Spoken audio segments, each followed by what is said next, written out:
And let's talk inflation. Inflation, inflation, inflation. You're going to get sick of me talking about it, but you're going to get sick of paying prices that are exorbitant and continuing to rise. Inflation is the story. It came out of almost nowhere. I mean, 3 months ago, we were not talking about inflation very much.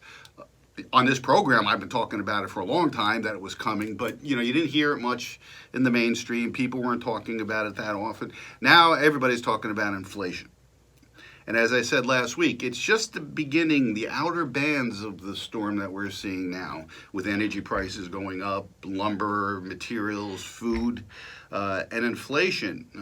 It's been a long time since we had a bad inflation problem in the country. You can go all the way back to, I guess, 1980. I mean, we've had inflation. I mean, we all know that prices have gone up for goods and services, but it was a creep. Single digits, 2, 3, 4%, something that, is irritable, but and it compounds on itself. But now we're looking at double-digit inflation rates in our future. It's here now. I mean, what's inflation? Is it inflation what the government tells you on the CPI each month? That's a lie, because whatever they say, you double it.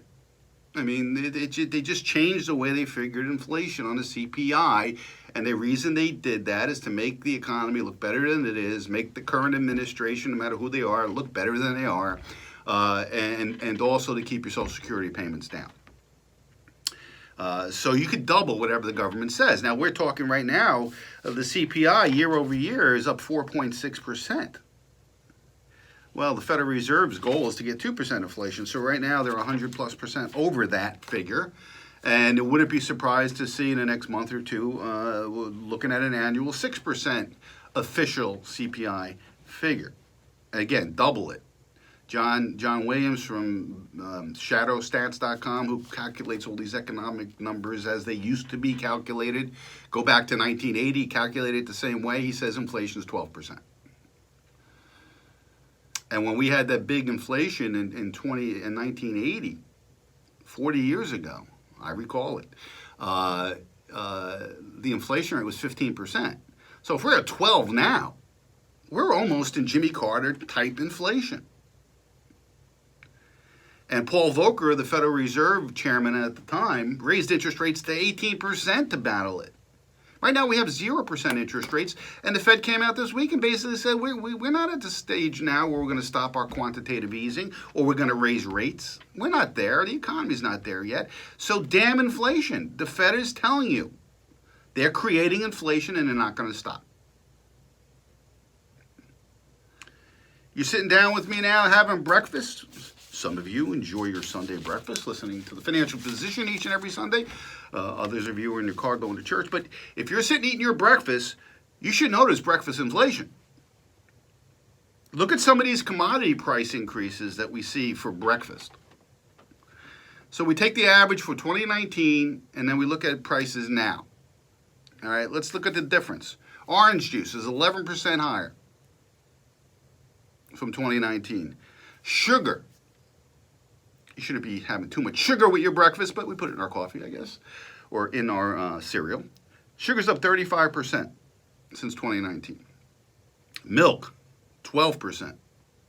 Coffee, this is pretty astounding, 51.7% to get your cup of joe compared to 2019.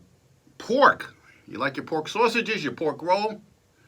One of the greatest things about New Jersey, by the way, is pork roll. It's amazing that you don't see pork roll anywhere but New Jersey. Why is that? Can anybody tell me? Why is pork roll indigenous to New Jersey and nowhere else? It's so good. There's nothing better than a pork roll, egg, and cheese sandwich. But I digress. Pork is up 56.9% since 2019. You like cereal? Oats, 27.2% higher. Wheat, 31.2% higher. I mean, these are huge numbers in just a year and a half of inflation. And of course, since these commodities are going up, it filters its way into the final product, whether it's a box of cereal or a package of pork roll. So here's a real life example of it. But the Federal Reserve continues to run its inflation creation machine. And it continues to do it, and it's doing it at full force, and it doesn't look like they're going to stop anytime soon. And they're doing it through massive money creation. And they're doing it by monetizing the debt. What does monetizing the debt mean? It just simply means that the Federal Reserve prints money, buys the U.S. debt as it comes public, as the government has a deficit and needs to raise money, which is every minute of every day. And whenever a central bank monetizes the debt, it is inflationary. And it's very, very simple. What is inflation? It's the growth of the money supply. Well, if the Federal Reserve is printing money to buy our debt and fund our deficits, that's increasing the money supply. And if you look at charts of the money supply, it'll blow your mind. I keep a chart in my office. Anytime anybody comes to my conference room, I show it to them. It's so mind-blowing because it shows the chart going way back to decades ago and how it gradually grew to $4 trillion, the M1 money supply, and it just goes vertical from $4 trillion to $20 trillion in 1 year, in 2020 alone, and is continuing at this time. If you look at that chart, you're looking at hyperinflation. You're looking at hyperinflation of the money supply. And why would a central bank do this? Why would they create inflation? Because the country is so much in debt that by inflating, it makes the value of that debt less. And the way they're doing it is a way to making the debt nothing. Because if you have a dollar of debt and it drops 90% in value, you have 10 cents in debt. And that's why countries always inflate away their debt. And there's something else out there. There's something called financial repression. What's financial repression? Financial repression is a way that governments channel money from the private sector to the government sector to finance debt or debt reduction.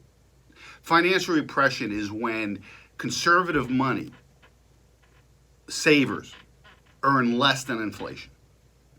Interest rates are manipulated down and kept lower, even though inflation is growing.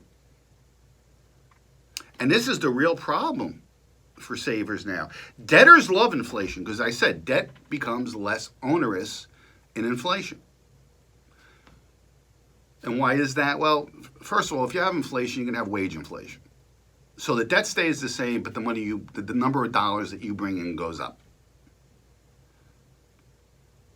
And since the value of the dollar is less in inflation, the value of a dollar of debt is less. So debtors love inflation. Savers hate it. Because especially nowadays, we have what's called financial repression, where conservative money, the interest rates you can get on CDs, bank accounts, bonds, and things like that are much lower than the inflation rate. That is not healthy. You can call it financial depression because that's what it is to savers. Mainly retired people. So financial repression is good for asset prices because it causes inflation, whether it's the stock market, whether it's your home. So people with assets, the wealthiest of us, do very well in financial repression because our money is not in the bank. Our money is in stocks, it's in real estate, it's in energy, it's in gold. But for the middle class, the people that don't have assets, the people in the lower class, retirees, financial repression is exactly that. It's repression. Repressing your finances. But financial repression, it caps the interest rates. It restricts the financial industry in some ways. It sometimes has capital controls where you can't take money out of the country and put it in another currency. And that's what we're living through now is financial repression. And what it really is a backdoor tax. You know, I mentioned last week, there's no such thing as a free lunch. All this money that was created, all this stimulus that came out, it's not free. We're paying the price now. We're beginning to pay the price now, literally pay the price now because of inflation. Everything we're buying is becoming more expensive. That's a tax. That's what pays for it. That's why governments can't have deficit spending forever, because they have to tax the people, and if they can't tax them with pure income taxes, they tax them with inflation. And that's what's going on now. And the Federal Reserve has been taxing us through inflation for 100 years since they were created in 1913. And financial repression, financial inflation, always ends badly. And when you have a negative real rate of return, where your return on your money minus inflation is negative, you're going poor. You're going broke. I coined a term a long time ago, going broke safely. And that's the problem. People who are risk averse, retirees, people who just don't have a stomach for this volatility of the stock market, or aren't real estate investors, they're the ones paying the price, and have been for over a decade. Since the crisis in 2008, we're 2021 now. 13 years of zero interest rates. And the Fed can't raise them. They can't raise them because of the government debt, the personal debt that everybody has. And that's not just true of the United States, it's worldwide.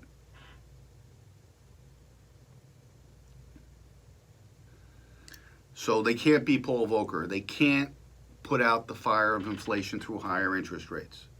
Everything would crash. The system is so fragile right now. Whether it's the bond market, the real estate market, the stock market, the derivatives market, can't handle higher rates. The whole thing, the whole house of cards falls down. And the problem with negative real rates of return and inflation is that it causes asset bubbles. And that's what we see going on now. There's the everything bubble. Everything's in a bubble. Almost everything. Except the things that should be in a bubble, which is gold and silver, which is suppressed. But that's another story. We'll talk about that in a second. So how do you protect yourself in a time of financial repression, in a time of inflation? And that's hard assets, owning something that's real. Money in the bank burns up in inflation. Money in hard assets preserves its purchasing power. So if you look at gold, I mean, gold has a proven track record for returns. It's liquid. It doesn't correlate with the stock market very much.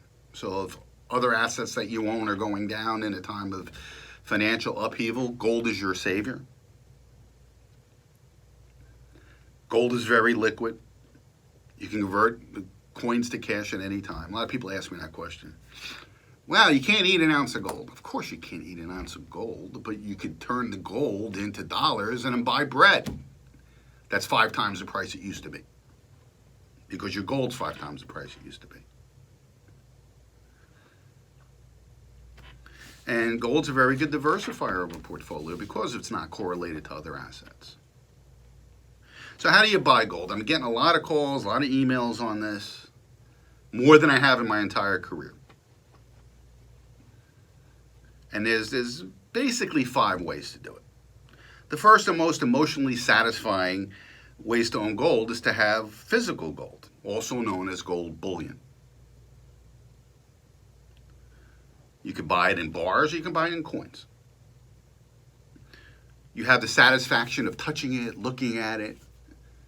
You know, most people haven't had an ounce of gold in their hand. It's pretty exhilarating, actually. Because since we were kids, as far as we can remember, you know, we always remember watching movies and cartoons, and there was always a bag of coins in it. Or a pot of gold over the rainbow. So it has that mystical money feel. Paper money is relatively new. I mean, it's coins are what was used for barter and commerce and everything else up until just 100 or 2 years ago. And the reason why you have paper currencies simply was because it was too hard to carry around, silver coins and everything. Plus, you can get robbed. That you could have incremental bits of notes that represented ownership of gold. Up until 1971, you could convert $1 into $1 of gold. You could actually go and get gold for your money. And then Nixon closed that window a long time ago in 1971, and now you can't do that. But the original paper currency was just a claim on gold. Now, one of the drawbacks of having physical gold is that you have to store it, you got to protect it. You have to liquefy it when you need to get cash. But it's always the number one way to own it because there's no counterparty risk. You don't have to worry about somebody giving it to you. If you don't own it and you don't hold it, you always have the risk that you don't have it. That the person who's holding it for you or for the benefit of you doesn't have it or can't get it.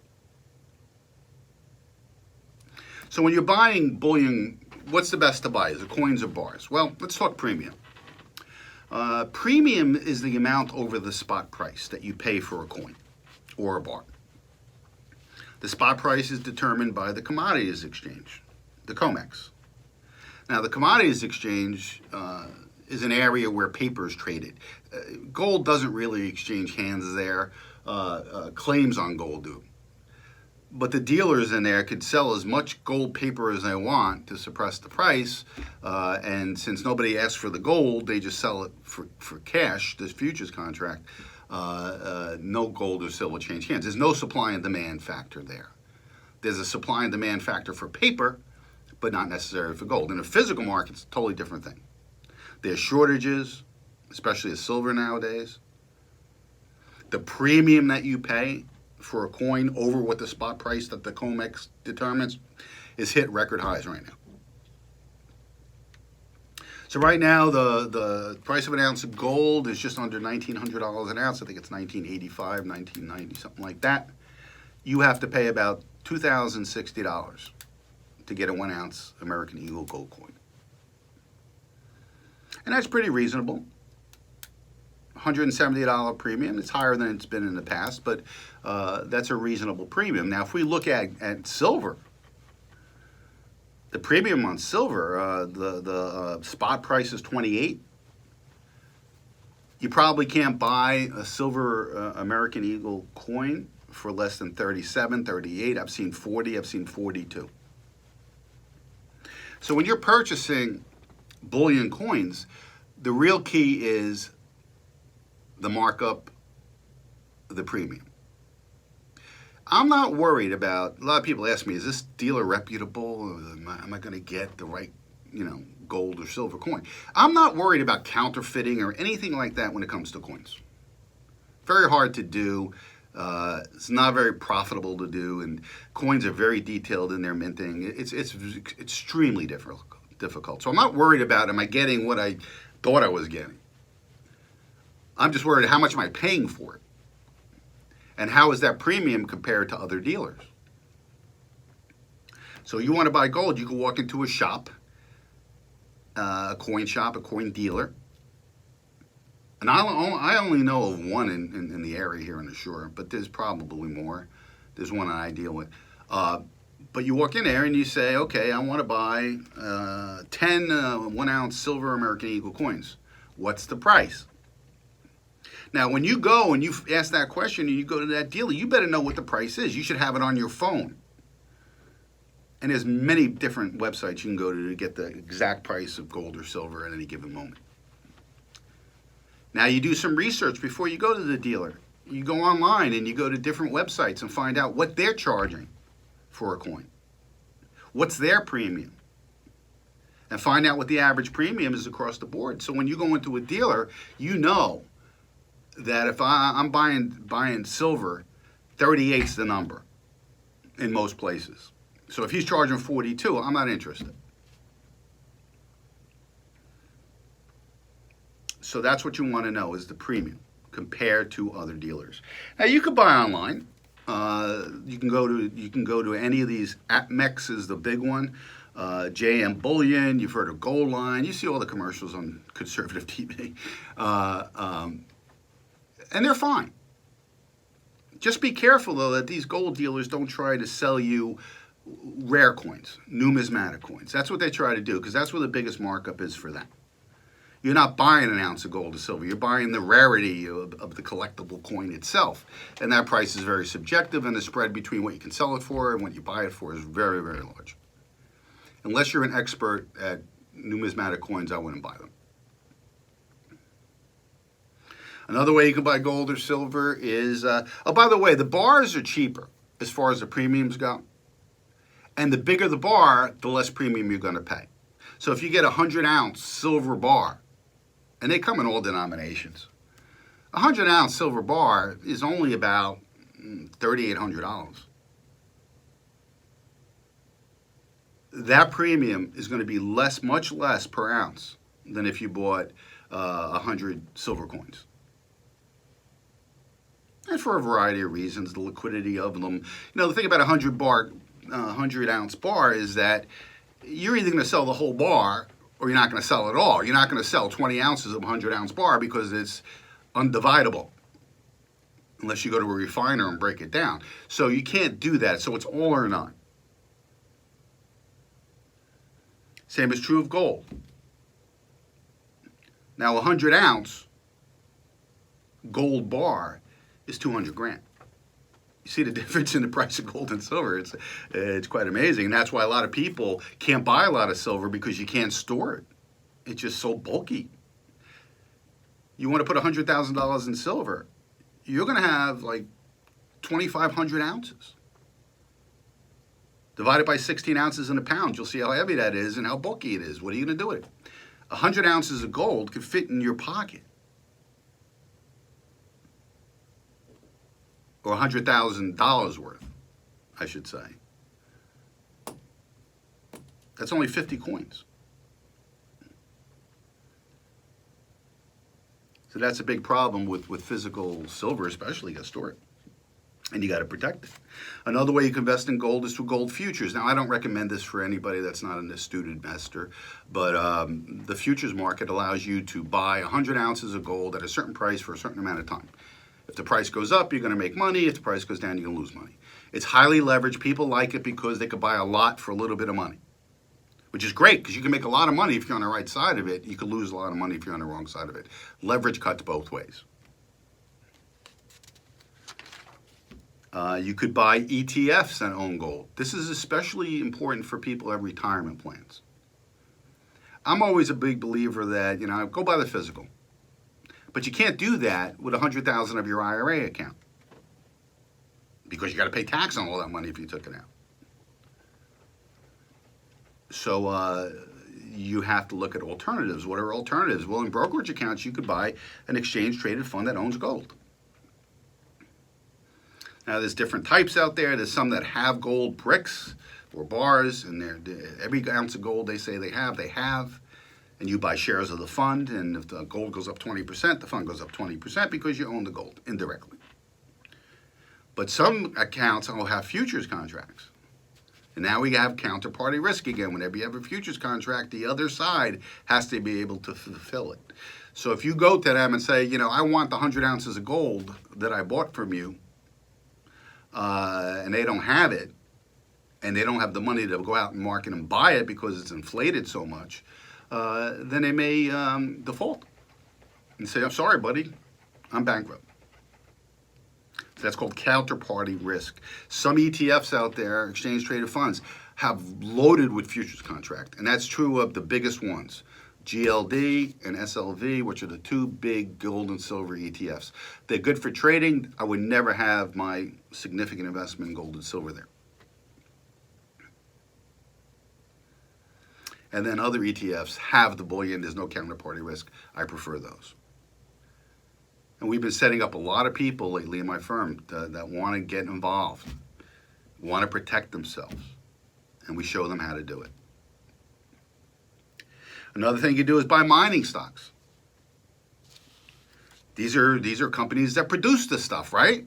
So if they produce the stuff and the stuff is going up in value, it doesn't cost them any more to get the ounce of gold out of the ground. So every dollar appreciation in silver or gold goes right to the bottom line. So it's leveraged. Mining stocks tend to go up 3 times the percentage gain in the metal itself. And boy, gold stocks have been on a tear over the last year or so. People have been making tons of money in mining stocks. Now, mining stocks are risky because A, the leverage to the price of gold or silver. So if silver goes down 30%, you're going to be down like 80 or 90%. So it works both ways.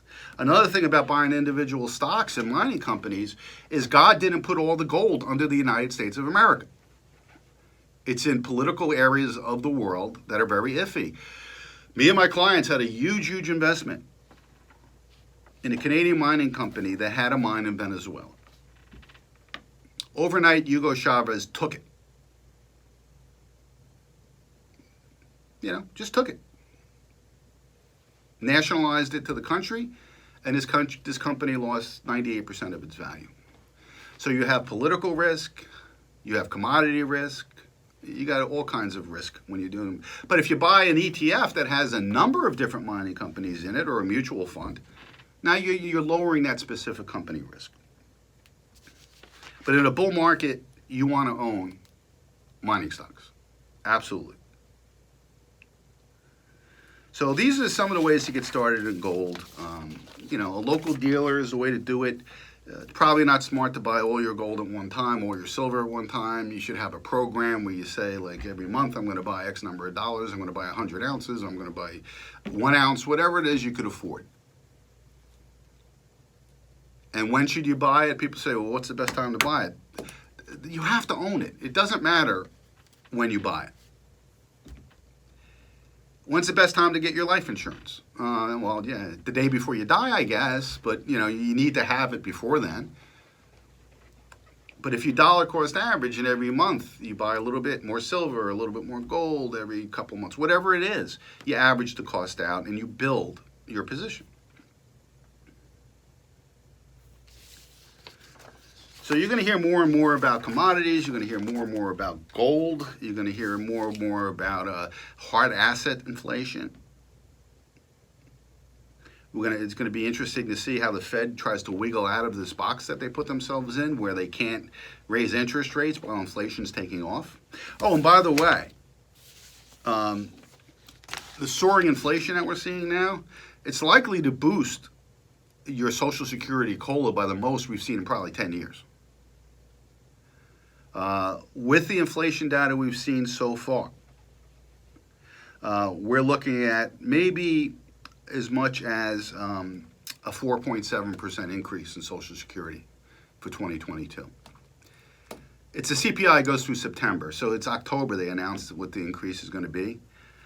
So we're in June already. So, and we know inflation is going to continue the next few months. It's not going to stop. So that's one good thing, because we haven't seen much in the way of Social Security. Social Security COLA increases have not kept pace with real inflation. Real inflation has been about double that. You know why? Because the CPI discounts inflation by 50%. So if they're going to increase your COLA 4.7%, double that. That's the real inflation rate. You're looking at 10.